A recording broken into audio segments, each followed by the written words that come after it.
Nahati ang foreign vessel na nakaangkla sa San Felipe, Zambales. Bunsod yan ng pagtama ng malalakas na alon.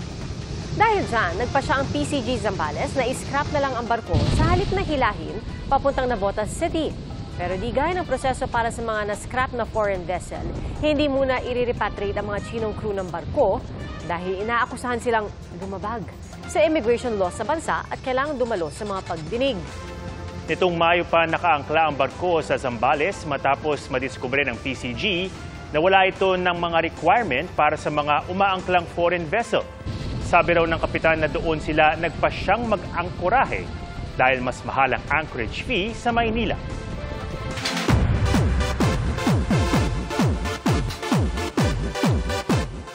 Attention, New Jeans fans! Dahil narito ang K-pop girl group sa bansa.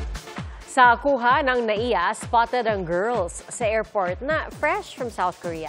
Nasa bansa ang K-pop group para sa ginanap na Ultimate Fandom Concert sa Pasay City. Ilang hit songs ang pinerform ng grupo gaya ng How Sweet.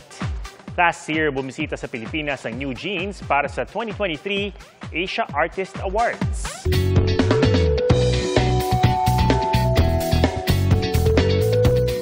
Hindi lang hilig sa musika ang pamana na isang guro sa mga kabataan sa Solsona, Ilocos Norte. Ang kanya kasing handog sa mga estudyante, libreng music lesson tulad ng ukulele. Ayon sa gurong si Aldrin Pagirigan, 2018 pa nang simulan niya magturo ng pagtugtog tuwing lunch break. Nakahiligan daw kasi niyang tumugtog ng mga instrumento habang nagpapahinga hanggang sa may ilang bata raw na interesado ring matuto ng musika. Wow. Dahil walang pambili ng mga gamit, ipinahihiram ng guro ang kanyang music instruments sa mga bata. Nagpapasalamat naman sa handog na kaalaman ng mga estudyante, lalo't ang ilan sa kanila tumutugtog na raw sa kanilang simbahan. Layon daw ng guro na mahasa ang kakayahan ng mga bata sa larangan ng musika. Nakagiginhawa talagang humigop ng sabaw tuwing tag-ulan. Tulad ng ipinagmamalaking noodle soup ng mga taga La Union na ang lasa para raw ramen. Saksi si Jasmine Gabriel Galban ng GMA Regional TV.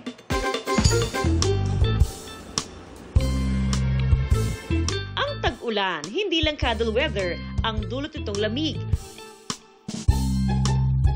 Pwedeng pawiin ng mainit at kumukulong sabaw. At kung nasa La Union kayo, solve ang sabaw cravings sa ipinagmamalaki ng bayan ng Sudipen, ang Mickey Niladit.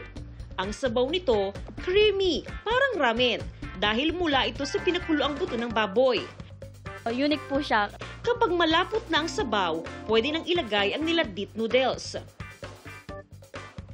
Simple man ang mga sangkap, pinabalik-balikan niyan ng mga ka-foodie. Titikman na natin mga kapuso yung pinagmamalaking Mickey dito sa bayan ng Sudipen. Unahin natin yung sabaw.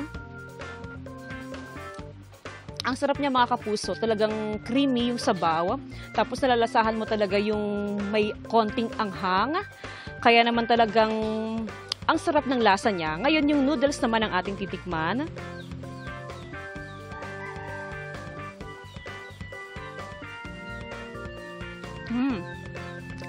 Ang lambot ng noodles mga kapuso.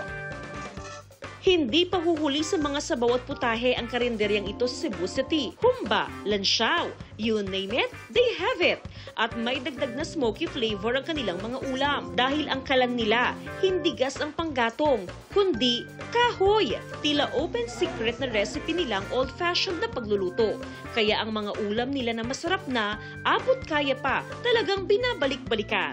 Para sa GMA Integrated News, ako si Jasmine Gabriel Galban ng GMA Regional TV, ang inyong saksi. Kailangan nating tanongin si Jasmine kung pwedeng ipadala dito sa Quezon City. Naku, Jasmine, baka naman.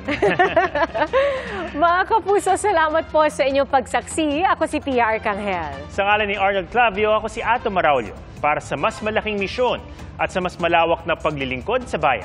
Mula sa GMA Integrated News, ang News Authority ng Filipino.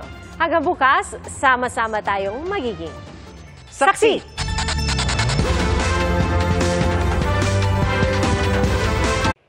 Mga kapuso, sama-sama tayong maging saksi. Mag-subscribe sa GMA Integrated News sa YouTube at para sa mga kapuso abroad, samahan niyo kami sa GMA Pinoy TV at sa www.gmanews.tv.